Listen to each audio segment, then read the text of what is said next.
these are private lands.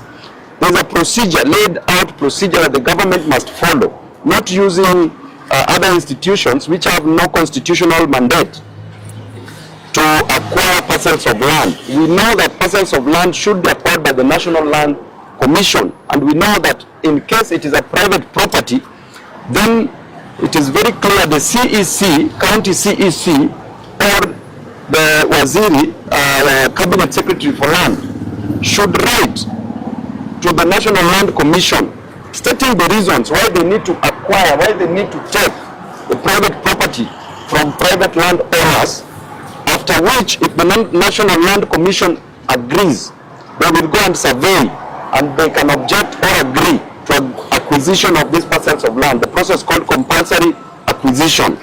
If they agree, then the CEC or the Cabinet Secretary for Lands, through the National Land Commission, will acquire the said parcels of land subject to compensation.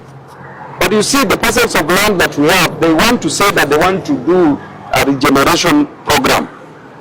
Nairobi River itself, that is a sewage. There is nothing you can regenerate from that sewage, except probably using that water for farming. And again, that is not the program that you're putting in place.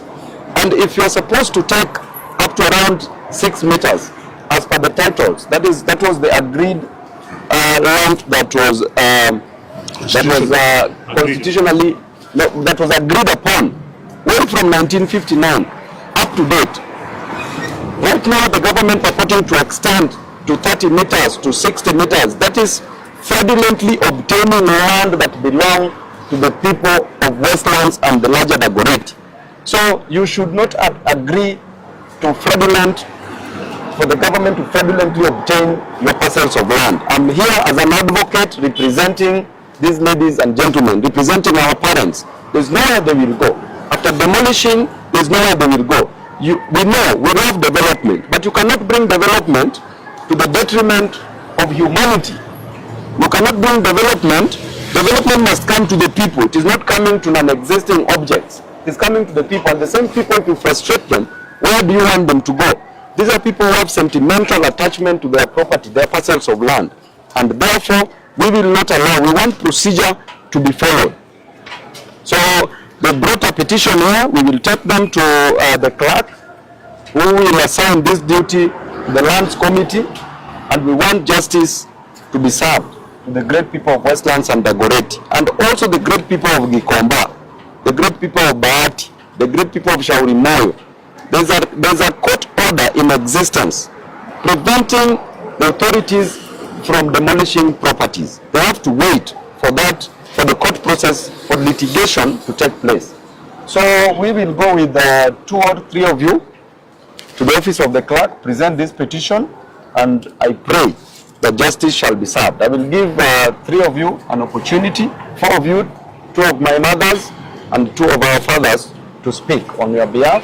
Okay. And then we take 3 of you, we go in. Yeah.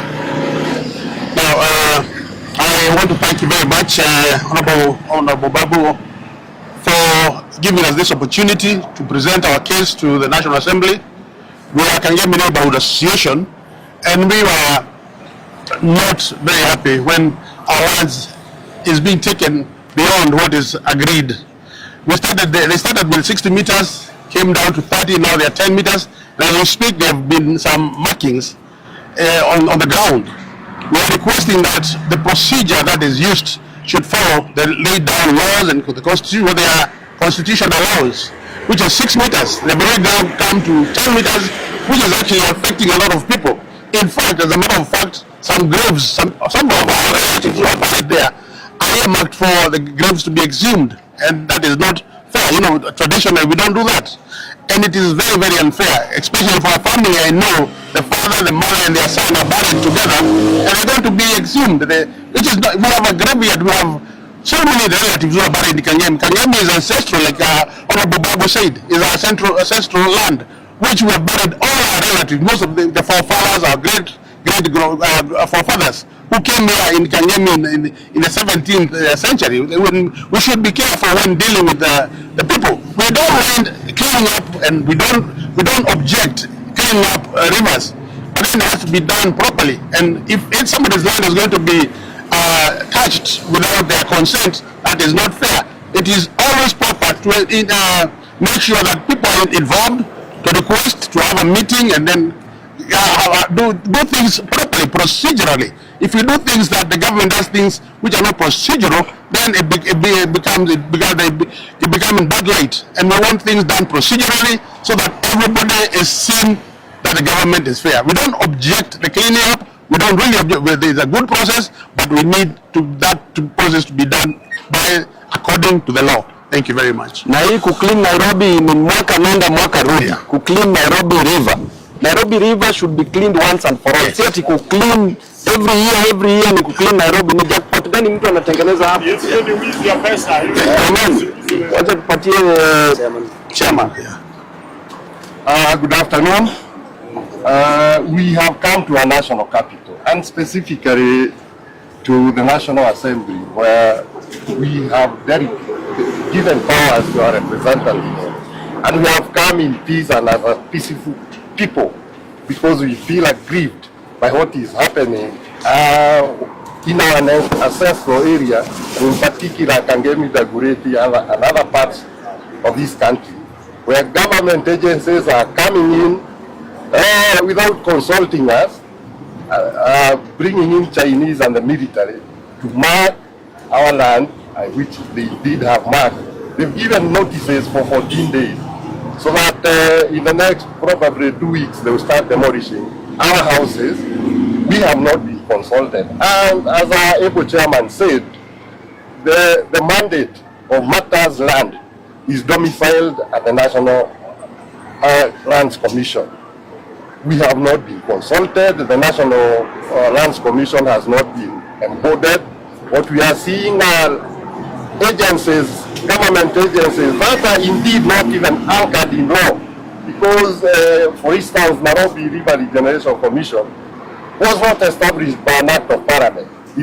So we've come to present our petitions, and our prayer is, because we've come in peace, that Parliament will look at our cries and serve justice, which has long been denied. We take this opportunity to sincerely thank Honorable Babu Wino for the support he has rendered to our cries this far, because it's not the first time he stood with us.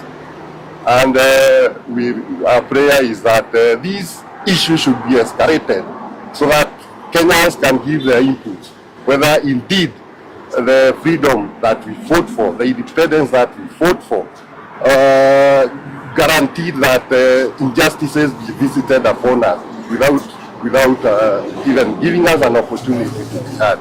Asante mama wetu mmoja. Good afternoon, everyone. My name is Susan, born in Kangemi. I think my dad was born there, and even my grandpa was born there. And now they want to take 30 meters or whatever. So because my dad is dead, and what he was given by his father is what he has given to all of us. And then when they take those meters they want to take, I think some of our family, they are going to be kicked off. And that is not what we would like to see. I would like to ask our president just to listen to us, because some of our relatives, they are going to be kicked off, and I don't know where they are going to go, because they have already, our parents, they have already gone, and there is where they call home. Even their children, they know there is their home. And now I would like to ask our president to listen to us and take what is supposed to be taken. That's it. Sante, kuna mama mwingine tena ama tuachie hapo? Huyu mzee angesema mawili. Akuja fadhe.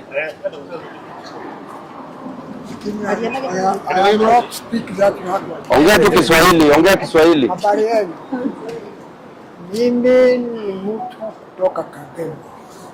na hii mashamba from 1958 wakati wa Petition.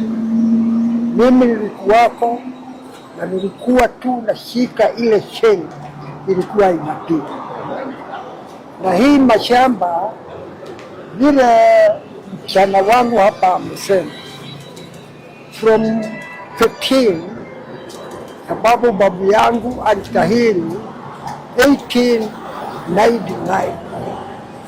Mimi mwenyewe nilizaliwa 1938 mimi mwenyewe, na haya mambo yote ambayo imekuwa nilikuwa nikiona na nilikuwa nikisikia,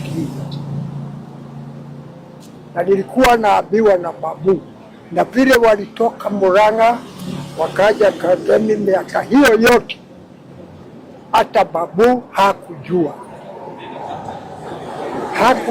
vile walikuwa, sababu alikuwa anasema babu ndiye alikuja hapa akanunua pale Kimagare, mnajua Loresho. Tulikuwa na shamba hapo tukanyaganywa, alafu tulikuwa na mashamba pande hiyo yote ikashukuliwa na wazungu wengine, hata mimi mwenyewe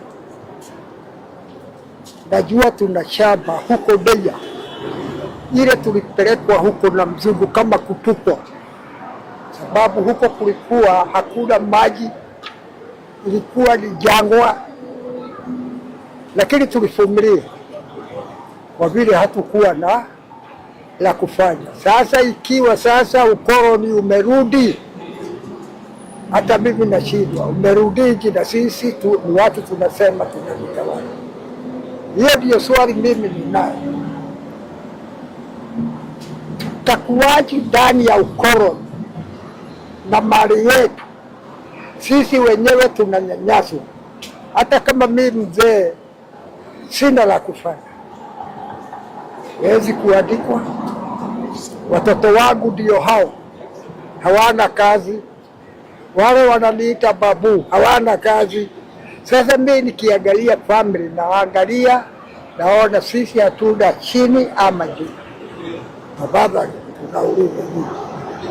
Sababu ndio muko uongozini kule, na nyinyi ndio mnajua masilahi ya wale walimchagua.